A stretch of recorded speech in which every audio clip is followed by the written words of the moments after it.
Halo siswa-siswi SMP Kapunabus Jakarta, bagaimana kabarnya? Semoga kita semua dalam keadaan sehat ya. Bertemu kembali dalam pelajaran fisika kelas 8. Pada bahasan sebelumnya, kita sudah membahas mengenai gaya dan pengaruhnya terhadap benda. Dan pada bahasan kita kali ini, kita akan membahas mengenai usaha. Kompetensi dasar, memahami konsep usaha, pesawat sederhana, dan penerapannya dalam kehidupan sehari-hari, serta hubungannya dengan kerja otot pada struktur rangka manusia. Tujuan pembelajaran yang pertama, menjelaskan pengertian usaha. 2. Menganalisis hubungan antara usaha, gaya, dan perpindahan. 3. Menyelesaikan permasalahan yang berkaitan dengan usaha. Dan 4. Menerapkan konsep usaha dalam kehidupan sehari-hari. Nilai PKBN 2K. Pada kali ini, dalam pembelajaran usaha, diharapkan anak-anak terus bertekun. Ketekunan adalah kemampuan untuk bertahan di tengah tekanan dan kesulitan. Apa itu usaha? Mari anak-anak kita perhatikan tayangan video berikut ini.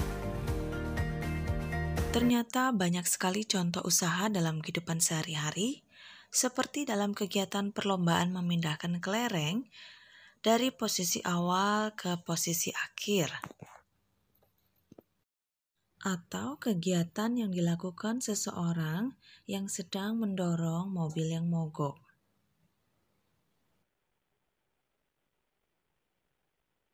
Dalam fisika, penjelasan tentang usaha berbeda dengan istilah yang dipakai dalam kehidupan sehari-hari.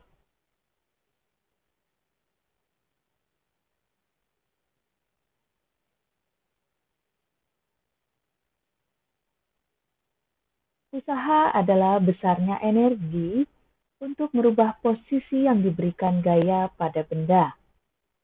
Usaha dalam fisika erat kaitannya dengan gaya dan perpindahan, sehingga dapat disimpulkan bahwa usaha adalah besarnya gaya yang bekerja pada suatu benda sehingga benda mengalami perpindahan. Ya, jadi anak-anak coba perhatikan gambar berikut.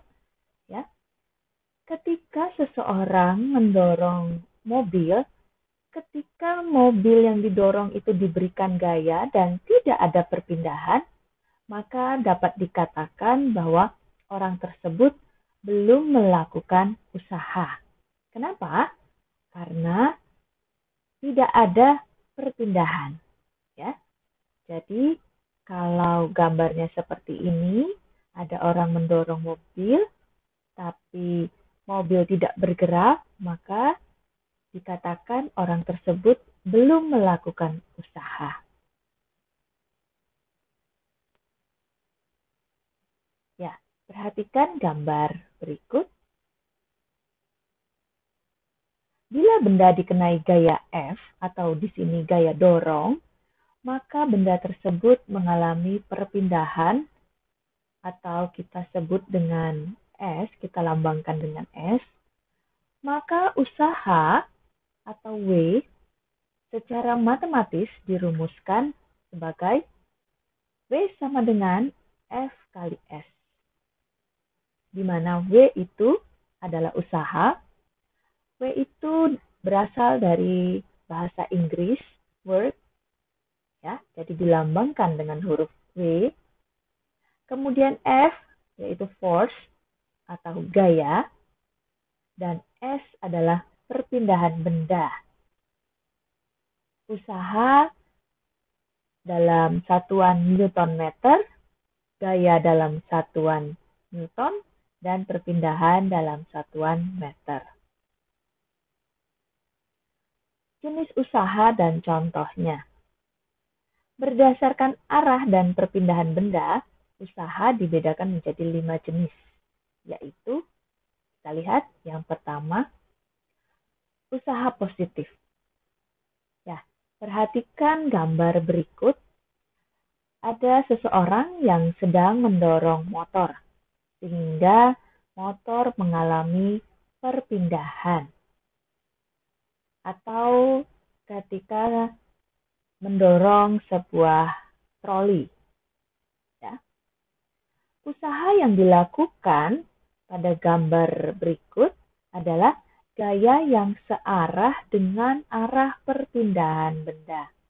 Jadi ketika motor tersebut didorong ke depan, maka perpindahannya searah, ya. Atau pada troli ini juga didorong, ya, dorong ke depan, maka perpindahannya juga akan mengarah ke depan. Jadi usaha positif adalah usaha yang dilakukan oleh gaya yang searah dengan arah perpindahan benda. Jenis yang kedua, yaitu usaha negatif. Usaha yang dilakukan oleh suatu gaya yang arahnya berlawanan dengan arah perpindahan benda. Ya, perhatikan gambar berikut. Sebuah mobil melaju dengan kecepatan V, kemudian dilakukan pengereman yang arahnya berlawanan dengan arah perpindahan. Sehingga gaya yang bekerja, ya, menghambat gerak kendaraan tersebut dan membuat benda tersebut atau mobil tersebut berhenti. Sehingga dapat dituliskan dalam persamaannya W sama dengan VS. Ya, karena di sini gayanya berlawanan dengan arah perpindahan benda. Jenis usaha yang ketiga, yaitu usaha nol. Yang dimaksud dengan usaha nol adalah usaha yang nilainya sama dengan nol, atau dengan kata lain, gaya sama sekali tidak melakukan usaha. Ada dua kemungkinan yang terjadi. Yang pertama, gaya bekerja tegak lurus dengan perpindahan, atau benda tidak berpindah sama sekali. Mari kita lihat gambar berikut. Nah, gambar ini menunjukkan bahwa gaya bekerja tegak lurus dengan perpindahan. Di sini gayanya adalah gaya angkat, ya, yang arahnya ke atas. Di sini. Sedangkan sambil berjalan, dia ya hanya ke kanan. Nah, di sini dikatakan usahanya adalah nol, ya, karena gaya tegak lurus dengan perpindahan. Atau yang kedua, benda tidak berpindah sama sekali, dicontohkan pas seseorang dorong tembok. Dia memberikan gaya pada tembok, memberikan gaya dorong terhadap tembok, tetapi tembok tidak berpindah, ya, sehingga dapat dikatakan S-nya sama dengan 0.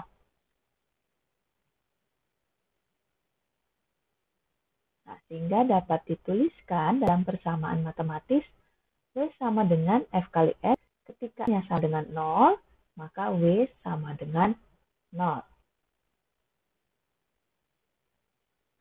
Contoh yang keempat, usaha bersama.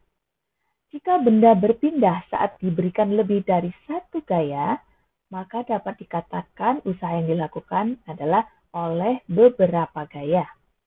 Ya, di sini sebuah mobil didorong oleh 3 orang, berarti masing-masing orang memberikan gaya dorong. Ya, jadi di sini usaha yang dilakukan oleh 3 gaya yang searah. Ya, sehingga dapat buat dalam persamaan matematis masing-masing sama dengan F kali S. Sehingga untuk usaha bersamanya menjauhkan dari usaha masing-masing orang tersebut.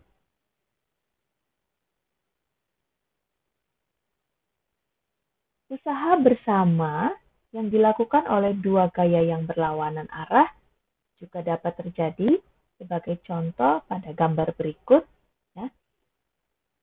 Orang pertama memberikan gaya sebesar F1 ke arah kanan, mendorong ke arah kanan. Sedangkan orang kedua memberikan gaya sebesar F2 ke arah kiri. Sehingga dapat dikatakan dua gaya yang bekerja arahnya berlawanan arah. Ya, dapat dihitung juga masing-masing usaha yang dilakukan. Karena arah mereka berlawanan, maka usaha bersamanya adalah W2 dikurang W1 atau saling mengurangi.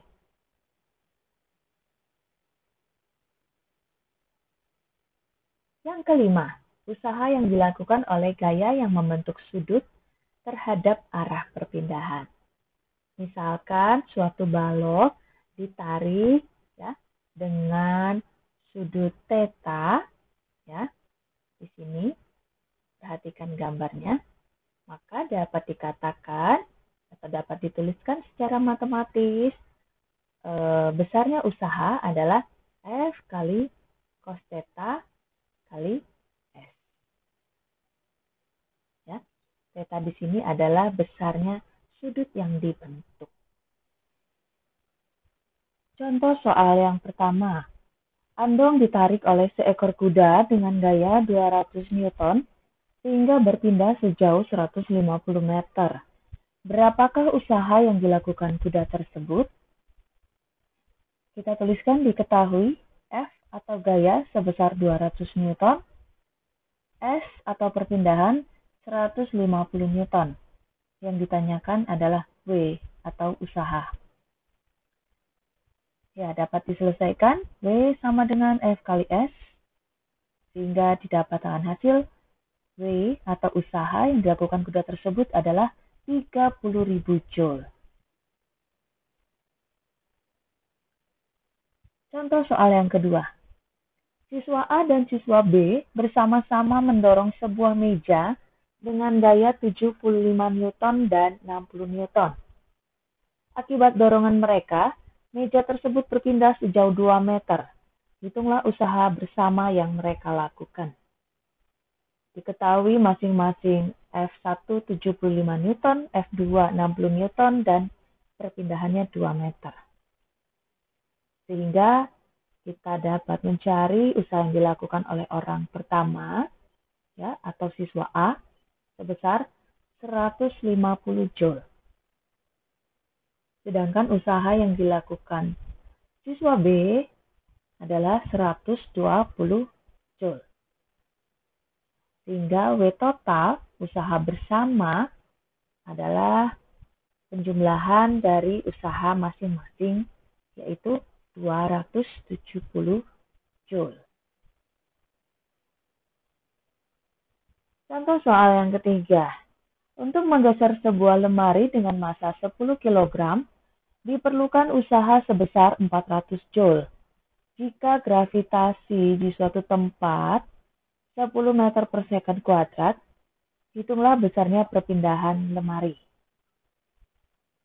Ya, yang diketahui massa 10 kg dan gravitasi 10 meter per second kuadrat, sedangkan W usahanya adalah 400 Joule. Yang ditanyakan adalah S atau perpindahan. Ya, tentunya anak-anak bisa membuat persamaan usaha menjadi model seperti ini, model segitiga, ya, sehingga ketika ditanya S,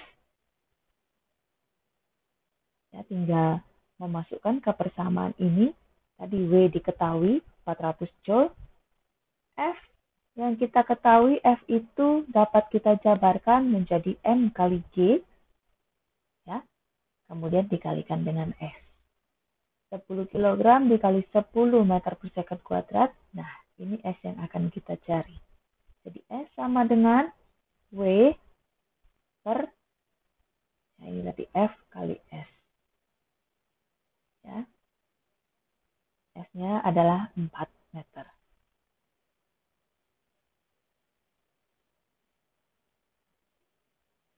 Ya, anak-anak, untuk lebih memahami lagi pengertian dari usaha, kita coba melihat kembali dari pernyataan berikut. Anak-anak bisa membedakan mana yang dimaksud dengan usaha atau yang bukan usaha. Contoh yang pertama, ayah mendorong motor dengan gaya 100 Newton sehingga motor berpindah sejauh 2 meter. Ya, apakah pernyataan ini usaha atau bukan usaha? Kita lihat di sini kata kuncinya mendorong. Ya, berarti memberikan gaya, yaitu tadi sebesar 100 Newton, dan berpindah. Berarti ketika gaya yang diberikan menyebabkan perpindahan, maka dikatakan melakukan usaha. Contoh yang kedua, seorang atlet berlari mengelilingi satu putaran lapangan. Ya, berarti kalau di sini kata kuncinya mengelilingi ya. Ketika mengelilingi artinya dia di sini satu putaran, berarti dari posisi awal kembali ke posisi akhir. Dengan demikian dapat dikatakan tidak ada perpindahan karena posisi awal ya, dari posisi awal kembali ke posisi awal. Sehingga ini dapat dikatakan bukan usaha atau belum melakukan usaha. Contoh yang ketiga, apel bermasa 200 gram jatuh dari pohon yang memiliki ketinggian 3 meter. Terjatuh dari ketinggian berarti dari dahan sampai ke tanah itu artinya ada perpindahan. Ya. Sehingga di sini dapat dikatakan melakukan usaha. Contoh yang keempat, pedagang buah mendorong gerobaknya yang berisi banyak jeruk sehingga gerobak tersebut berpindah sejauh 500 meter. Ya, mendorong dan di sini berarti karena ada berpindah sejauh 500 meter, maka dapat dikatakan pedagang tersebut melakukan usaha. Contoh yang kelima, sebuah balok dipukul menggunakan martil dengan gaya sebesar 5 Newton. Ya, ini bukan usaha. Ya. Baik, kita lanjut ke nomor 6. Seseorang melakukan olahraga push up, mengangkat tubuhnya dan kemudian kembali ke bawah. Jadi ketika kita melakukan push up, posisi awal berada di lantai, kemudian dengan gaya otot, ya, mengangkat tubuh ke atas, kemudian kembali lagi ke bawah, sehingga dikatakan tidak ada perpindahan. Ya, di sini tidak ada perpindahan, sehingga dapat dikatakan pernyataan tersebut bukan usaha. Audio Jungle.